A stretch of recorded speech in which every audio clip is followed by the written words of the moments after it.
Thank you, first of all, for joining us either live or through our recorded link. As always, this is part of our continuing webinar series on foreign policy issues facing both the United States and our global partners. Uh, for those who are joining us live, a couple of housekeeping issues. We ask that you remain on mute out of respect for the panelists and their discussions. If you do have a question during the course of the webinar, please feel free to use the chat functionality and we will read them as they come up towards the end of the program if there is enough time. With that being said, today we're talking about a very special subject that's close to not only our center, but also to me personally. That is the situation regarding the U.S. foreign policy and the national security policy involving Africa and some of the issues and challenges facing that policy. Let's be clear. Africa is a persistent issue and there's a misconception with the American public that many foreign policy officials here in the United States don't understand how important African foreign policy is to our country and to the interests of our allies. Many look at U.S. foreign policy to Africa as largely either irrelevant or non-existent. This, we feel, at the New York Center for Foreign Policy Affairs is a dangerous situation for three major reasons. Number one, the fact that the content is a large center of a pocket of population that is becoming more and more influential, both economically, politically, and just culturally. That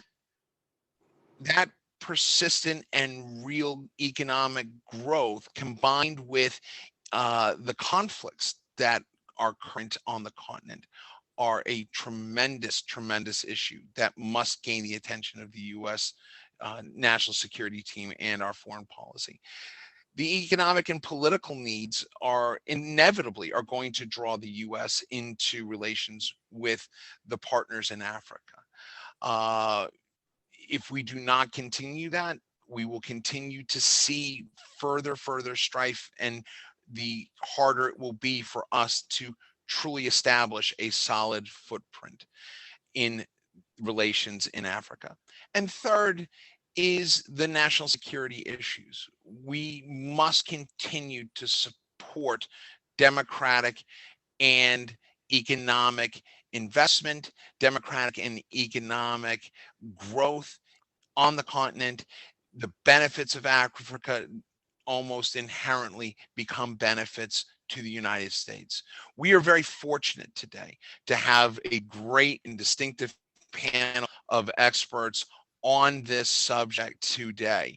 Let me start by introducing, first off, Dr. Michael Shopoto. Michael Shodipo. He is the founder and project coordinator of Peace International Network, a Nigerian peace-building organization based in Kano, Nigeria. The good doctor is an associate of the African Center for Strategic Studies, the National Defense University here in Washington, D.C. Dr. Shodipo has worked extensively on projects related to peace building and good government in Nigeria. He's also the co-founder and project coordinator of the Peace Initiative Network, an NGO that focuses on peace building, good governance, and good development in Nigeria. Also joining us today is Dr. Jumo Ayandele. Dr. Ayandele is a research consultant at the Armed Conflict Location and Event Data Project, or ACLED, and an incoming non-resident fellow at the New York University Center for Global Affairs. Her interests boldly focus on understanding the dynamic relationship and intersection between African conflict, human development, and political stability.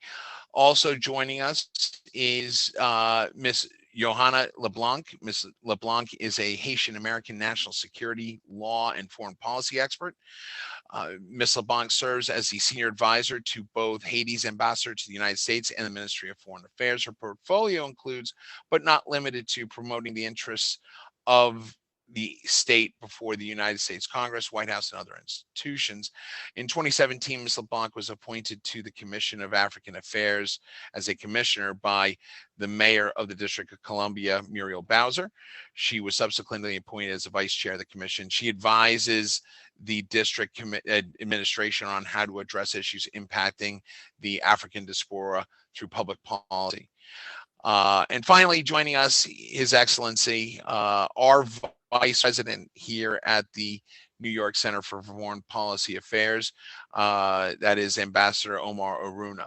Ambassador Oruna is the former ambassador of the Republic of Benin to the United States, Mexico, and the former representative of the country to the World Bank, the International Monetary Fund, and the Organization of American States. He is currently managing partner of U.S. Africa Cybersecurity Group and the CEO of Global Specialty LLC, as well as, again, being the vice president of our board of directors here at the center. First of all, again, welcome to everybody. I want to start off real quick, and let's talk about, first of all, why Africa is so important, and why the focus and the discussion needs to change when we talk about Africa. Let me start with Dr. Ayindele. Doctor, when we talk about foreign policy in Africa, why is it that there is this either truth or slight misconception that Africa is irrelevant to the United States and United States foreign policy?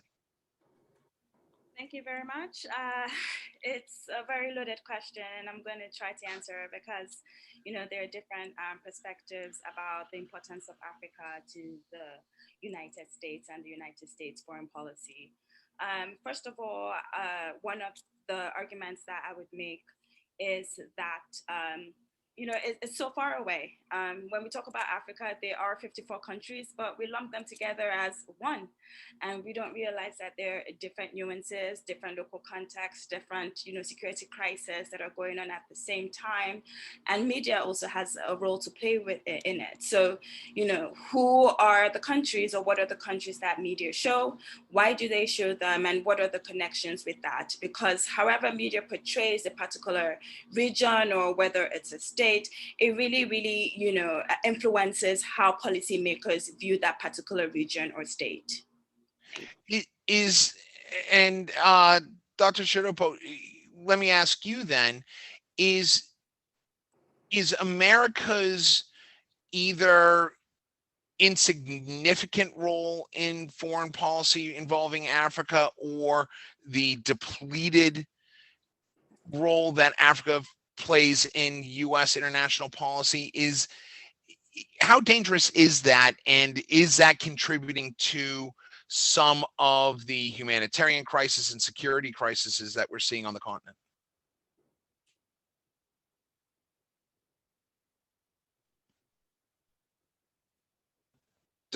Doctor? Did we? That's a very good question. Looking at Africa and the United States of America, just like what my former panelist said, Africa is just far away, divided by the Atlantic Ocean. And when you lump the whole continent into a country of Africa, in Africa, we have over 52 countries. We have, West Africa, East Africa. There's need for the Americans to also understand what are the local content, what are the issues in Africa, and not just lumping them together. And the need for also to engage with the locals, and not only the government, but the local civil societies and local people. I think that will also give a broader picture of what Africa really is, and not just probably maybe looking at it from the governmental angle. Ambassador Oruna, do you agree with that?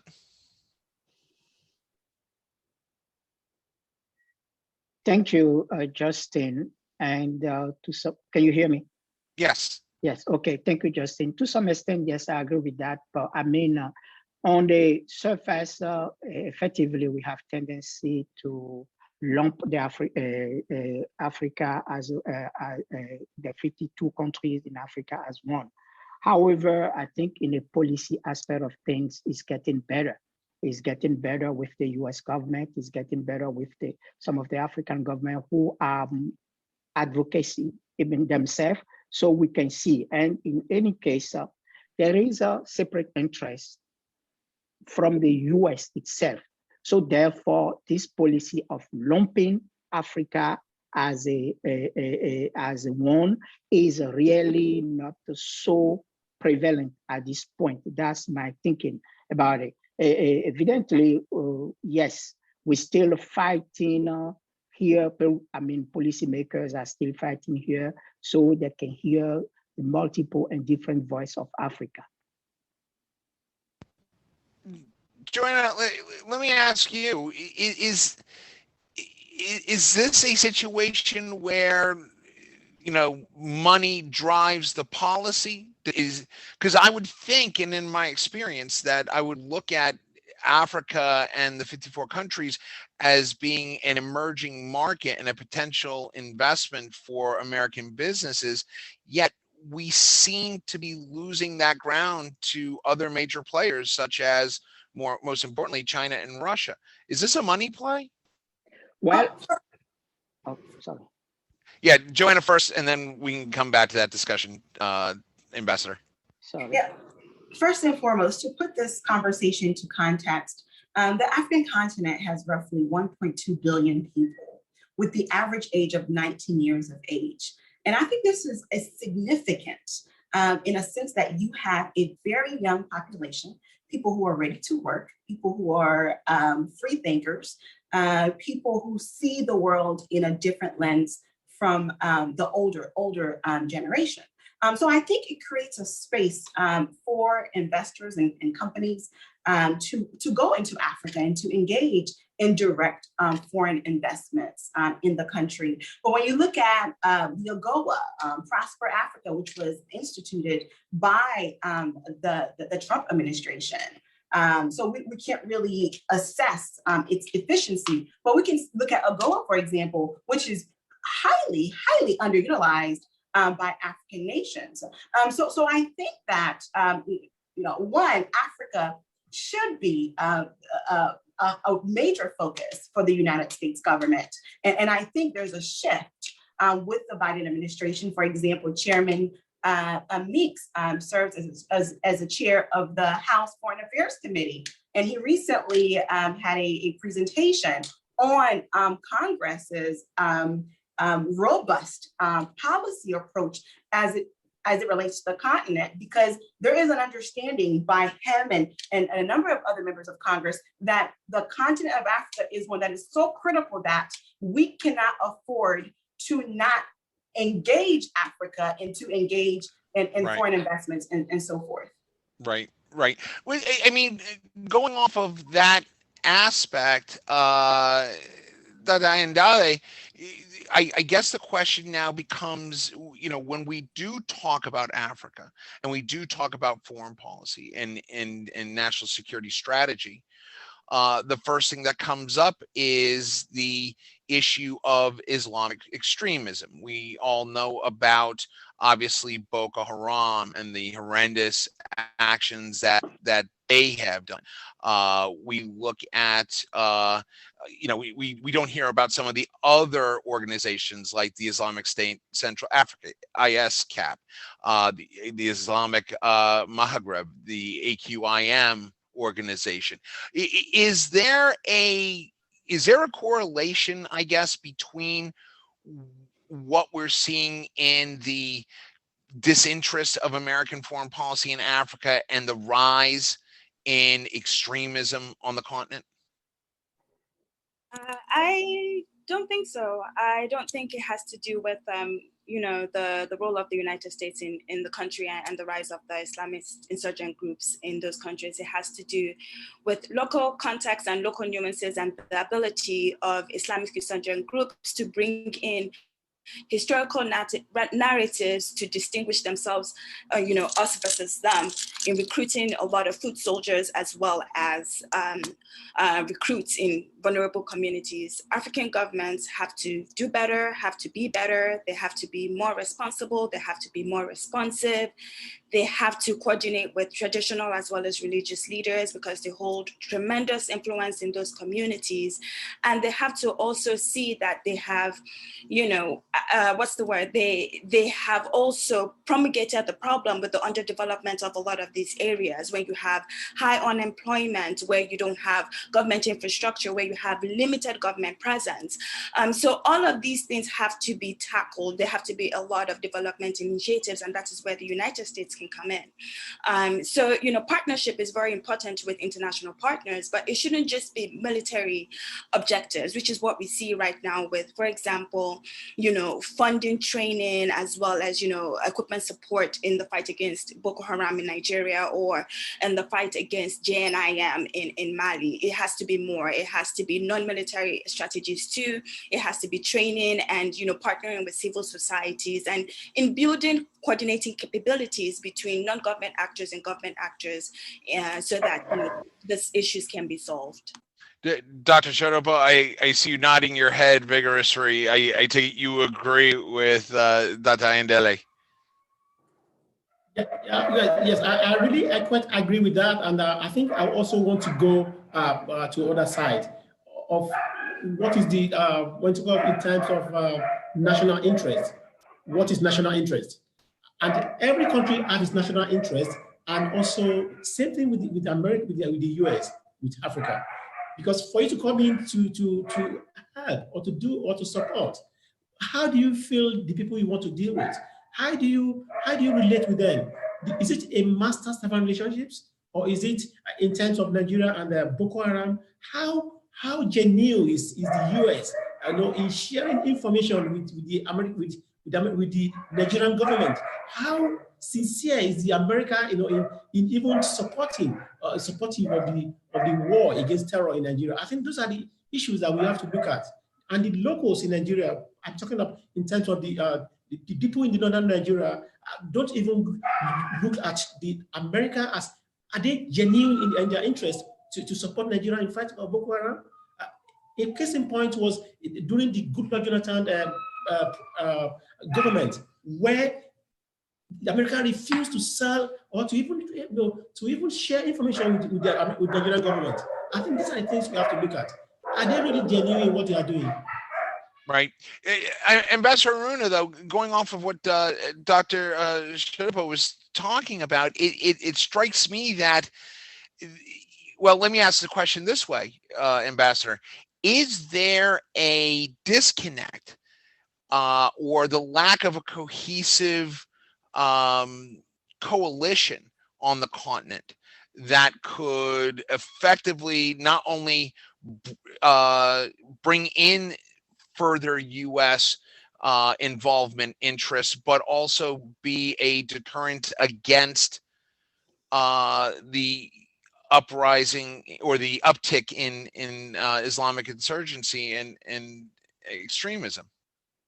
I think obviously the US could do much better than they're doing it now. However, there is some US presence out there. But one thing that is important also is that we have to have a stronger cooperation within African states themselves. As you can see, if you understand, for example, the goals of ISIS and some sort is mainly a territorial grabs goal primarily, in addition to that. So they go to an area where they can settle.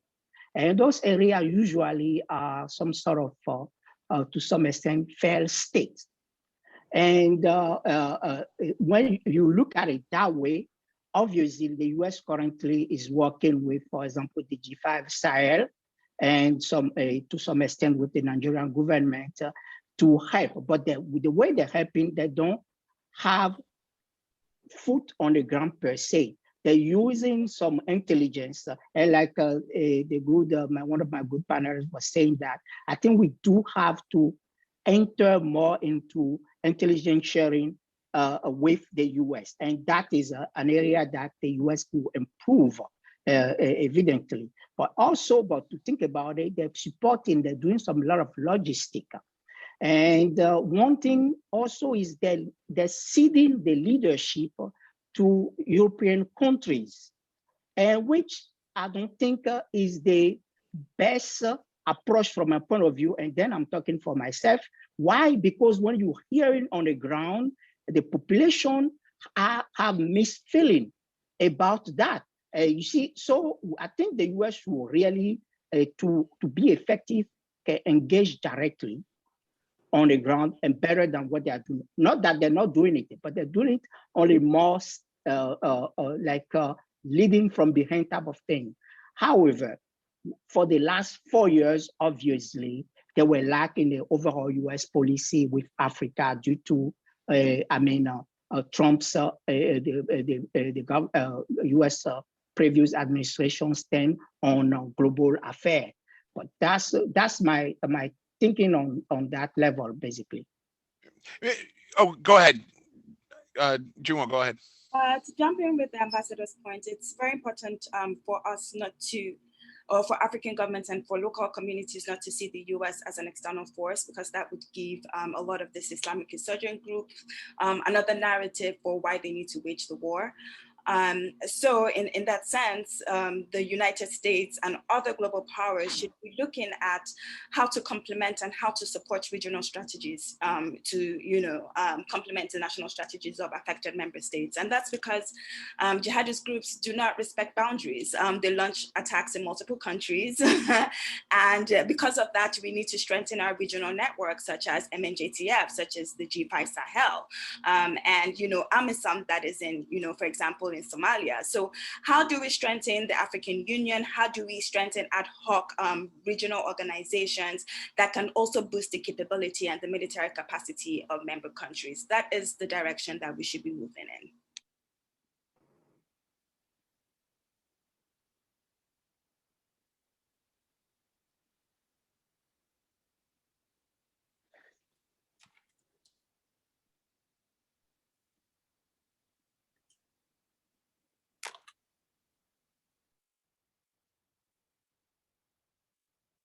I don't think we can hear him. Oh, I was on mute. My apologies. Thanks for pointing that out. Let me go back to the question, and I want to start with Joanna on this. Is there's obviously an ethnic divide that is an issue that the terrorist organizations have used to their advantage.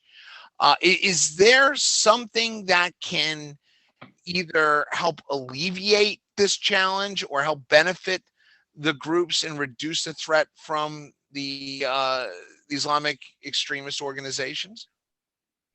Certainly, as it relates to these extremist organizations, they tend to find weaknesses. Where there's a weakness, that's where they thrive. And when you have these ethnic divisions in places like Nigeria and so many other countries across the African continent, or you have poverty, those are weaknesses that leaders thrive on in order to execute their plans or their agenda. So I think that someone made a very valid point earlier about working on the ground with civil societies and working with the heads of various church groups and or mosques or whatever the case may be, to bring unity between the various groups. Because yes, you can have the military, the state actors involved, but I think their ability to actually affect change on the ground is limited. And even when it comes to US foreign policy, because you need the people on the ground to join forces with you to ensure that some of the policies that you have in place are able to properly be executed. For example, I think it is a great idea that you have the Joint Task Force program, which is comprised of Chad Malley, Niger, and maybe I'm missing one other country. So working together and to share information as members, as states, to see what are some of the best practices in our respective countries, and what's working, what is not working. So Joey, I staying with that thought process for a second, I want to ask you, I mean, doesn't that sound a lot like the role of the African Union?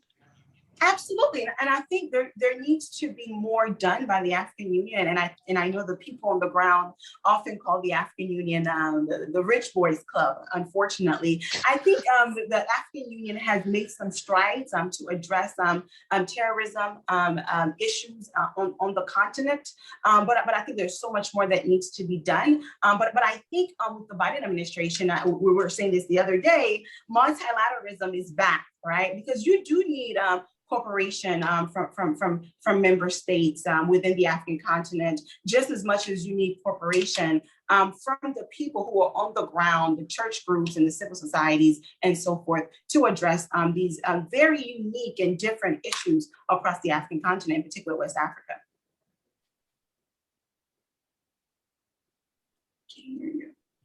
I can't hear you.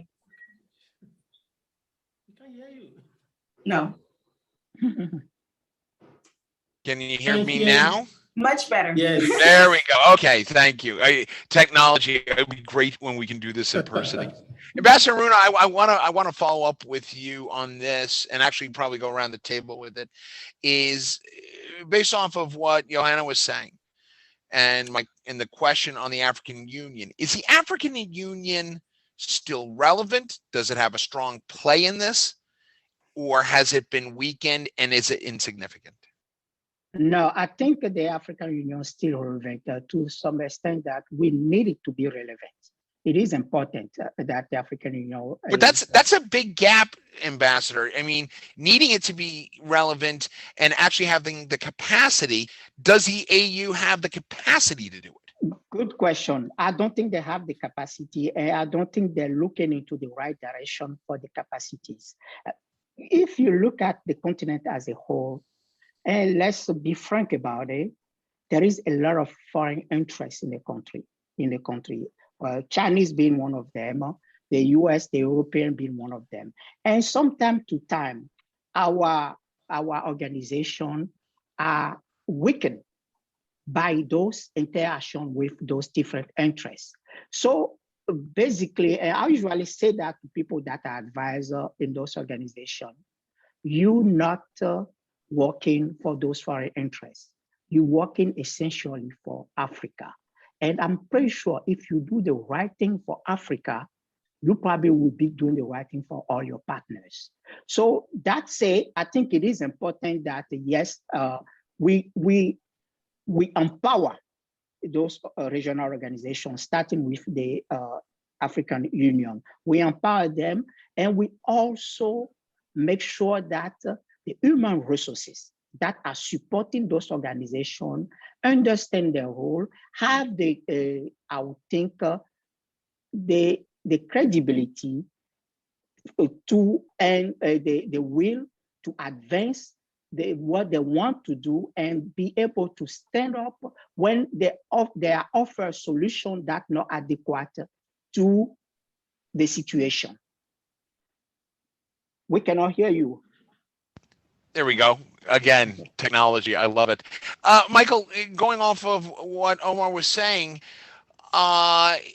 should the member states of the African Union be putting more emphasis on the role it plays in not only the obvious, and that would be, security strategy continent-wide, but also in helping the economic development challenges that we see in places like Central Africa? Am I misreading that, or is that the question? Yeah, well, I think if you go back to the memory lane, how and when the African Union was formed, where we have such the Monrovia bloc, the Casablanca bloc, and all the blocs that comes to form the African Union, with various interests and diverse interests, both within and without. And just like what the ambassador said, there are a lot of interest, both the European interest, the American interest, the Chinese interest now that is at play in our continent, that more like dragging even the process of development in the continent. Because you have, it's a matter of stick and carrot. When you don't if you tilt to the east or to the west, you are being lashed by either of the two. Like, let's go back to the Cold War era, where you have the west and the east. The battleground more so was in Africa. And the same thing, we have this neo economic system now, the trade, the trade regime that is not fair to Africa. That is not fair to Africa, where you have a product from here that when they go back, coming back as the end product, more expensive than even the commodity that was taken from Africa. And these are the things that more like sandwiching the growth of the continent, where we don't have more like level playing field in terms of economy. So when you don't have strong economic backing, how do you have political wherewithal to do what you want to do? When we know that, when we also know that even the World Bank regime and the IMF all is still towards Africa, and is to give you a regime of saying, yes, you have to do this, you have to do that, not allowing Africa to evolve on its own. But it's like we have to dance to the tune of either the East or the West. I got to go to Juma on this. So you look like you've been contemplating these answers. I'm going to get your thoughts on that. My fellow panelists have made great points about, the African Union and what the role of the African Union is, and, how interest from the West and the East also play. I will have to disagree with the ambassador and say, the African Union has a very, very important role to play when it comes to the peace and stability of the region. And, that's because there's really, really a difference between, for example, peacekeeping versus peace enforcement. And African armies are well versed in peace enforcement, especially given the type of security threat that we are facing at the moment. So with that said, African armies are able to deploy faster compared to, for example, if you had a foreign force coming in from the West or coming in from the East. They are more likely to be seen as more legitimate in the eyes of the local communities, and member states have an interest in actually trying to address a lot of these issues that have negative spillover effects. Now, when it comes to, the security crisis, the war on terror has really influence the way African states as well as the African Union view the situation on ground. So, are member states and the international community willing to support and fund non-military strategies? You see that, when you look at the packages, and there's a very, very good example, the RSS with the Lake Chad Basin Commission. It's lacking a lot of funding, but there is money being pumped into the NNJT and money being pumped into, bilateral and individual member states. So we have to step back and not be hypocritical with where does the money go? Where do international partners, or what sectors do international partners want to fund? And because of the way the war on terror has been framed, it's more military approaches. But let me follow up with you on that one. On that one, Juma, because we hear about, like, for example, Mozambique receives a lot of the brunt of the attacks and the damage from all three of the major Islamic extremist groups. But they're also getting the most aid from other countries. Is Mozambique the model of what the other African countries in supporting the national security and the economic issues there?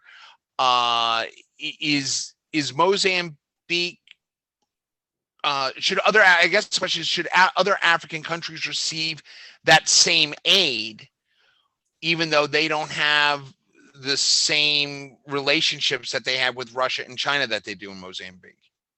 We need to move away from, a one-size-fits-all solution. So, the aid that Mozambique is getting is based off of the local context that is happening in Mozambique with the protection of the liquid gas lines, based off of the interest of the Chinese and the Russian government.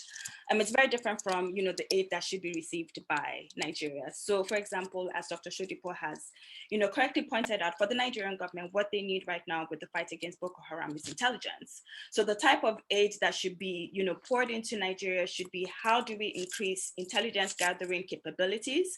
And how would that inform the fight against Boko Haram? And it's going to look very different from, the aid that is being received in Somalia with AMISOM or the aid being received in Mali. So we need to stop. This is not to say we can't learn from each other. We can, but it's not a one size fits all. It depends on local context. It's based off of what group that you are dealing with, because when you look at the surface of these groups, they seem like they all espouse the same ideologies, the same Salafist ideologies. But when you talk to vulnerable populations and civilians that have been affected by the activities of these groups, you find out that these groups are distinct with regards to how they're structured, their membership, the tactics that they use, and their targets. So the aid has to be different because the groups operate differently, even though on the surface they seem similar. Joanna, I want to talk about a subject that is getting a lot of attention, not just on the continent, but globally. And that is the situation of the recent increase in women and suicide bombings.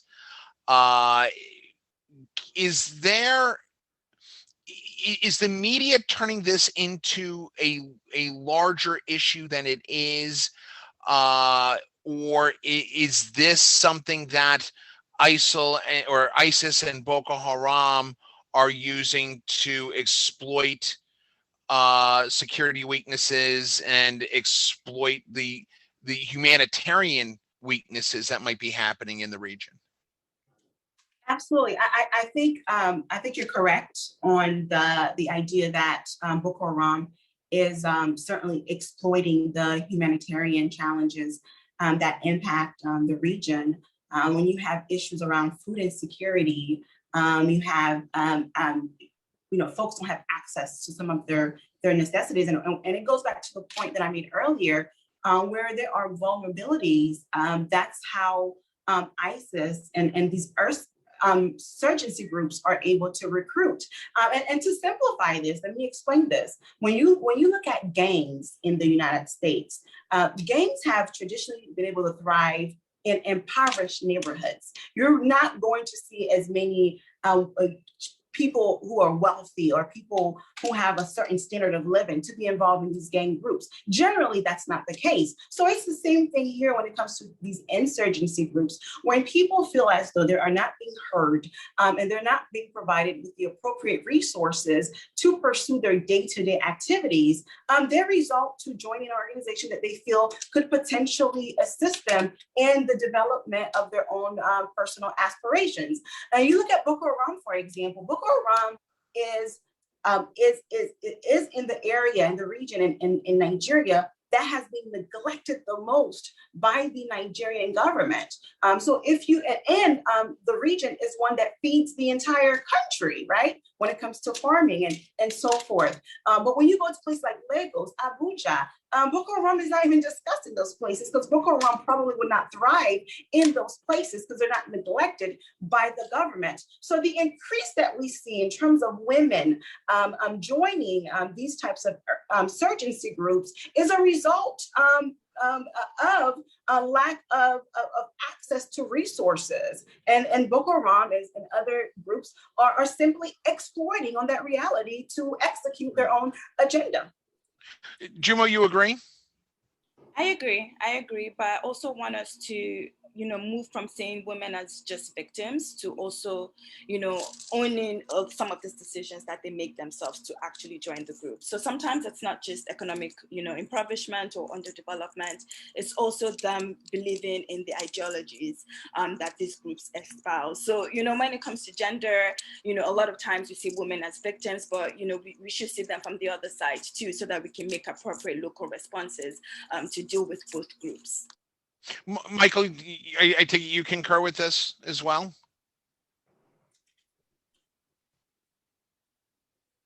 Sure. I do agree with that. That yes, even women need also they also play a very vital role in this war against terror, and there's also need for them to be for their voices to be heard, and not to be just to be heard aloud, and for if possible even support for more women groups and initiatives, because the women they have mother at home, they are wives, and they also have a very strong influence both at home and even in the society.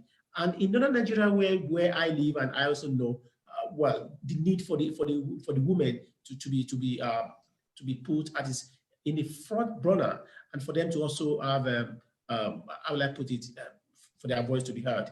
And in this case, I also want to talk about issue for allowing the moderate voices. I mean, the Islamic clerics, those that have moderate voices, there's need for us to encourage them to be able to come out and then to speak more of what are the tenets of Islam, and what are even the ideologies being propagated by these other forces.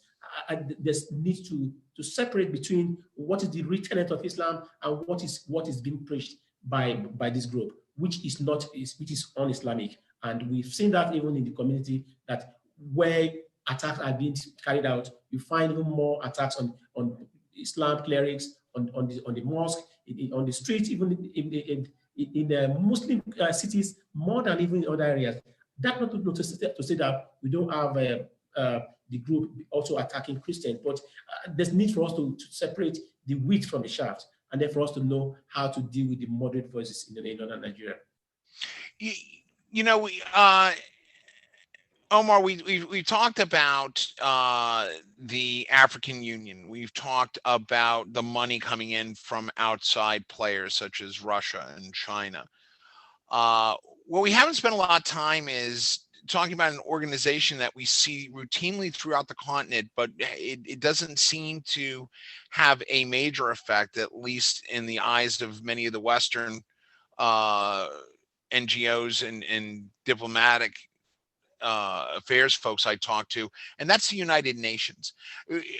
Should the United Nations play a bigger role in helping the security and the economic development of the member states in the African continent?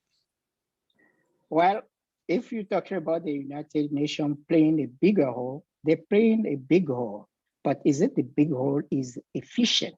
That's the question I ask sometimes. Fair enough. They have a lot of footprint on the continent. I think if we can streamline the process and their engagement with the state they are serving, we probably get a better result from that. So yes, then I think we still can rely, and we must rely on the the United Organization, but we need to demand that they fine-tune their engagement when it comes to not only aid or policies, but also security. That's what I say. However, let me go back a little bit behind so we can talk about, because you raised the issue about women and you also raised the issue about Mozambique. That I think is important because they are serious. I mean, there is nuances that I would like to really bring onto to the question of women.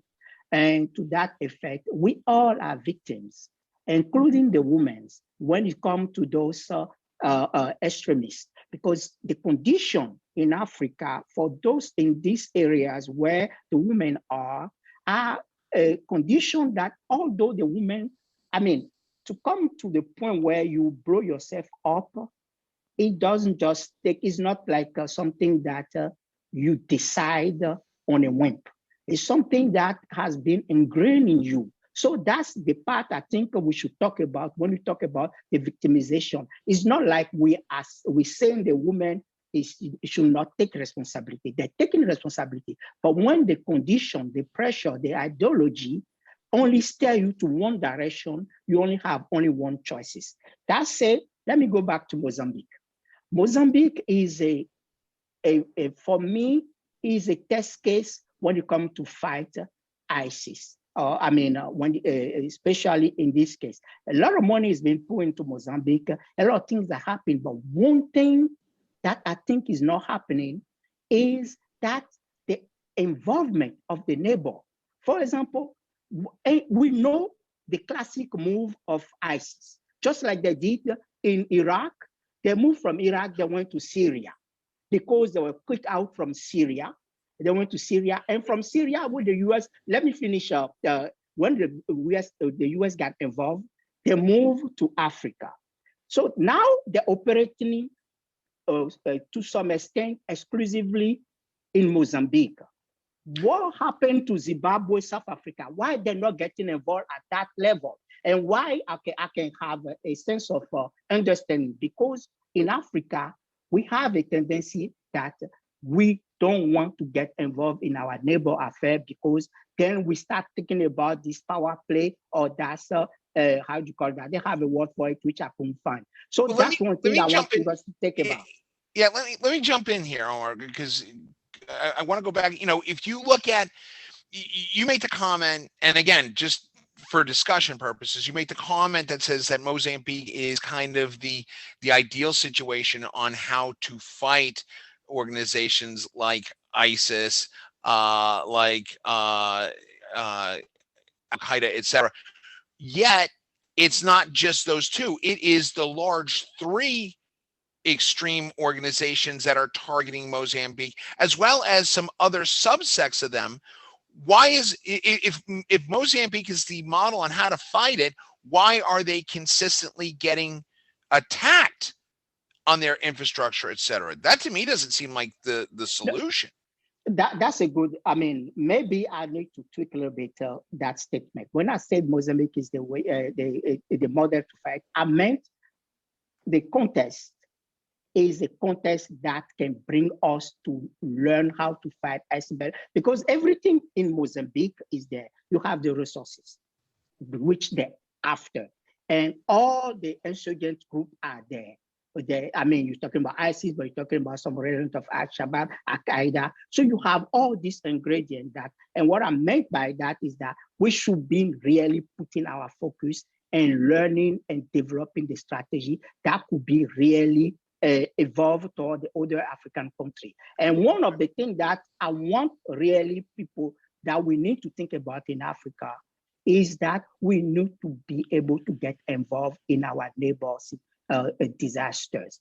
And that is not happening. And that's why those insurgent groups are striving. Okay. Very good. I have to touch on one subject here and I know it's a sensitive subject, particularly with what we've seen even as recently as the past couple of weeks in Benin. But that is the situation of the African Union member states, and not so much the external influences, but can they survive and thrive themselves? And the reason why I asked the question this way, and Joanna, I'd like to start with you on this and then go around the horn, is when we talk about a country's government in Africa, there is a right or wrong conception that there is corruption, that there is greed, money flowing around to the very, very high elite, regardless of the needs of the population. I guess the question, this is a hard question, this is just for discussion, let me preface this, is can the countries that consist of the African Union, can the countries on the African continent thrive, survive, without them first looking inward and fixing some of the problems that we see in corruption? Is it possible that these governments can do so? Do they have to collapse and rebuild, or can we save what's there now? Joanna, let's start with you on that. Sure, certainly. I think your question is very relevant. But before I move on to your question, I think the previous discussion, I think there is one key element that was not discussed Sure, as please. it relates to the United Nations, is that when you look at the structure of the UN, I think when it comes to the continent of Africa, it is flawed. You have the permanent members, right? You have the big five. You have Russia, China, the UK, and so on. But why isn't it Africa is a permanent member with a continent of 1.2 billion people, and the population is going to continue to rise. So before you can actually address, as a body, address terrorism in the country, you need to have the continent be a permanent member on the UN through the UN. And second, the UN. Hold on, Joanna. I can't hear you. We cannot hear you. I can't hear you. No, we cannot hear you.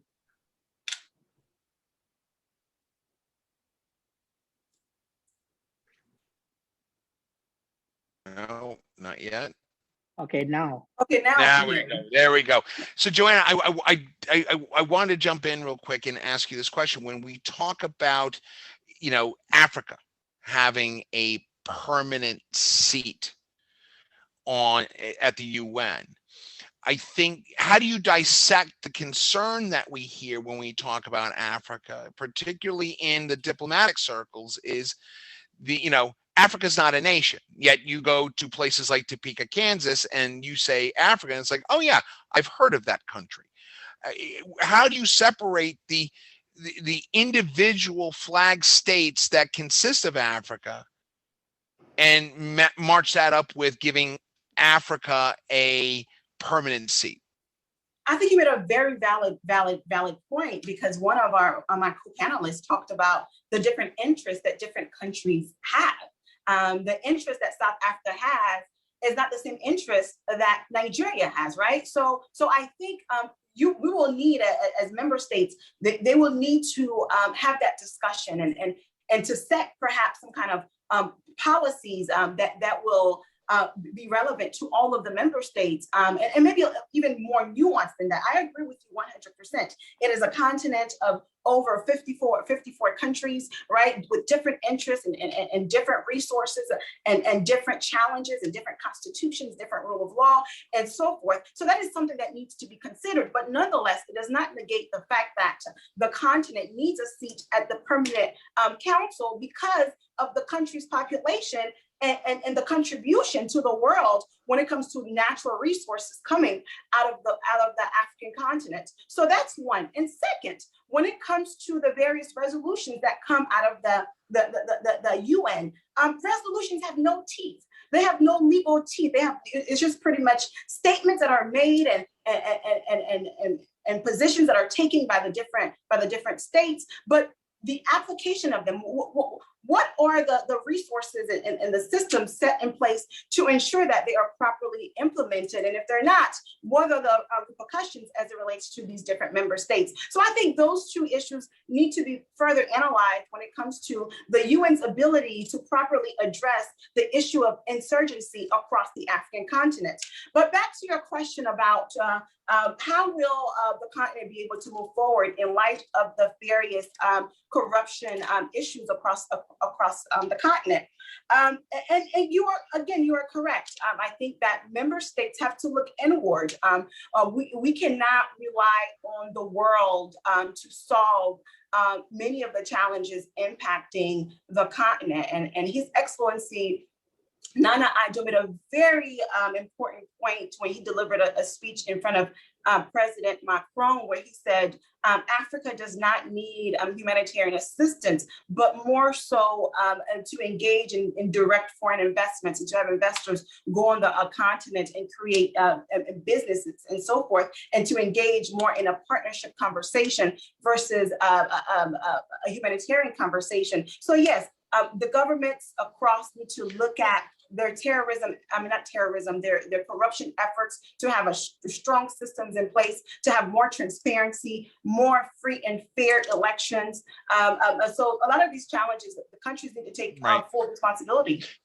And Jomo, you know, we heard Joanna talk about, you know, the need, they brought it up in front of French President Macron, and the need for, you know, external investments. And yet we see the almost loan shark-like investing that we see coming from Beijing and Moscow. You know, I heard one American businessman who had been doing investments in Africa and spent a lot of money saying, right now, Africa and the African economy generally is a wholly owned subsidiary of Beijing. You know, we've heard stories, for example, of infrastructure projects in African countries being almost repossessed in whole by Chinese corporations. Is the corruption that we kind of started this off with tied in with the exploitation of that type of market buildup by countries like China and Russia? Definitely.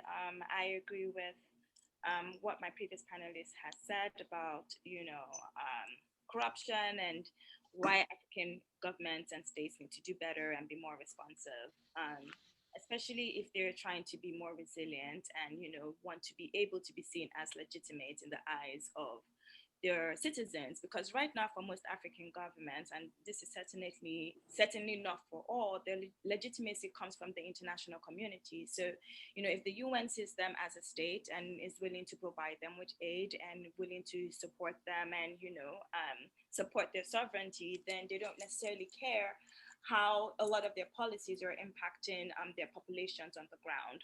And that also ties into corruption as being a big issue. But when it comes to security, which is exactly what this panel is about, corruption is an issue, but it's not necessarily the most important issue.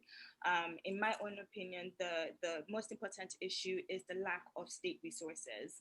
And if we can have the international community pump into Africa and, you know, member states a lot of infrastructure that can help with growing their economies, then I think a lot of these issues would be solved, especially when it comes to insurgency and the need to pick up arms so that the government can hear your grievances. And, you know, this is what I really argue in my upcoming manuscript, shameless plug. We're all about the shameless plug. We're all about the shameless plug. That corruption is an issue, but we need to move from blaming all of Africa's problems on corruption. So when we look at the war against violent extremism, I'm going to use the cases of Nigeria, Mali, and Somalia. You look at those three countries, and when you name them, you're like, oh my God, these countries are very corrupt. But when it comes to the outcome and, you know, the types of strategies that each government is using and the levels of success, they vary across each country. So, for example, with Nigeria, even though there've been a lot of scandals with, you know, security and, you know, the military, we see that the government is still willing to continue to fund the military and its domestic strategies to improve its military professionalism, to improve its military effectiveness. And, you know, some may argue that that is tied to its role as a hegemon and the fact that it sees its military as an expression of its sovereignty. In contrast, we see, for example, you know, in Mali and in Somalia, that because of their limited resources, they would rather outsource the protection of their territory to international communities and foreign troops on ground. Launching a counterterrorism campaign or a counterinsurgency campaign is very, very expensive. And, you know, being rational and being very logical, if you had two choices of, oh, let me outsource this and, you know, my limited resources, I share and distribute to my patronage networks to make sure that my domestic position is still good and dandy, then I would do that. So, you know, we have to also, you know, see a lot of these issues from African standpoints and not, you know, from top down. So how are African governments viewing concepts such as sovereignty, concepts such as legitimacy, concepts such as security, and how does that inform corrupt practices or policies, and how can we move forward from that? Okay. Well, we've hit we've hit the ceiling here on our time here on this webinar. I could go on for hours about this topic, and I would love to hopefully bring everybody back to the program again, and continue talking about the issues facing Africa and the African continent. First of all, special thanks to Alyssa Bunk, our program director here at the New York Center for Foreign Policy Affairs, for, as always, keeping us running and making me and everybody in the center look good. Want to thank our research staff, Juliana Iwazinski, Kayla Murphy. I want to thank Ali and Maya. Thank you so much, guys, for making me look smarter than. Can't hear you. Can't hear you. Can I hear you again? Justin, you're on mute. We can hear you. Wow. Thank you. As always, please continue to look at our programs. Go to nycfpa.org. You can follow us on Twitter, on Facebook, and other social media outlets.